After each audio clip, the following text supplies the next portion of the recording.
Taong 1999, habang nakasuot ng orange jail uniform, nagmamakaawang nakiusap ang isang sikat na aktor sa harap ng isang judge na ibalik siya sa isang drug rehabilitation center sa halip na kulungan matapos itong mandaya sa kanyang 6 na rehab programs at 3 beses na lumabag sa court order probation.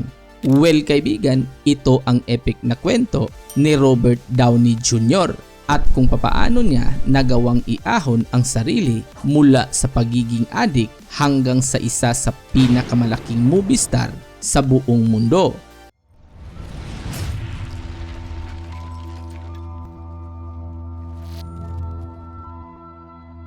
Sa murang edad na 5, nagsimula si Robert sa kanyang acting career. Makikita siya sa mga maliliit na roles sa pelikula ng kanyang ama na gumagawa ng mga independent movies. Isang araw noong 1971, isang kakaibang pangyayari ang bumago sa buhay ni Robert magpakailanman. Dahil sa murang edad na 6, matapos hikayatin ng kanyang ama na isa ring adik, natuto siyang uminom at gumamit ng marijuana. At sa edad na 8, si Robert ay isa ng ganap na adik.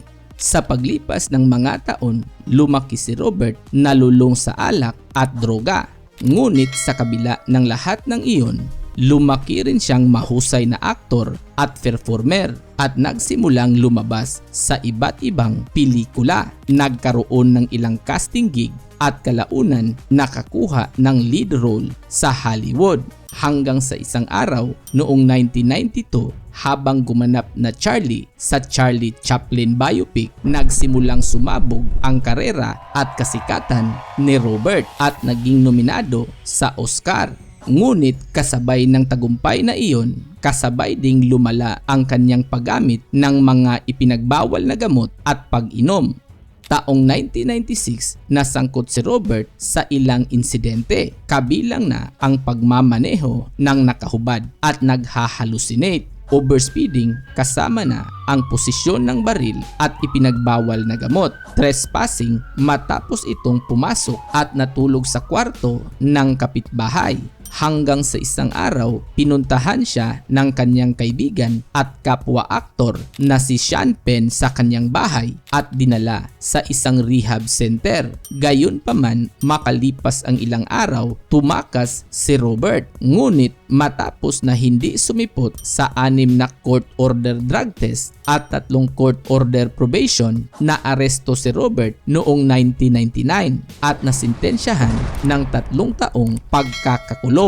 Pero makalipas ang mahigit 1 taon, nakalaya si Robert. Ngunit sa mga puntong iyon, nahaharap siya sa malaking financial crisis. Nawalan siya ng bahay, kotse at nahirapang makakuha ng anumang acting gig at naituring na isang napakalaking financial risk sa Hollywood. Pero noong 2013, nakakuha siya ng acting role sa movie na Gotika at higit sa lahat, nakilala niya sa set si Susan na isang film producer. Ang dalawa ay nagsimulang mag-date at kalaunan ikinasal. Pero hindi nagtagal, naging malinaw para kay Susan ang pagkalulong ni Robert sa bisyo. Kaya binigyan niya ito ng ultimatum, siya o ang droga. Dahil dito, nagsimulang seryosuhin ni Robert ang kanyang rehab at sa kauna-unahang pagkakataon in 38 years, naging malinis si Robert, malinis sa droga at alak.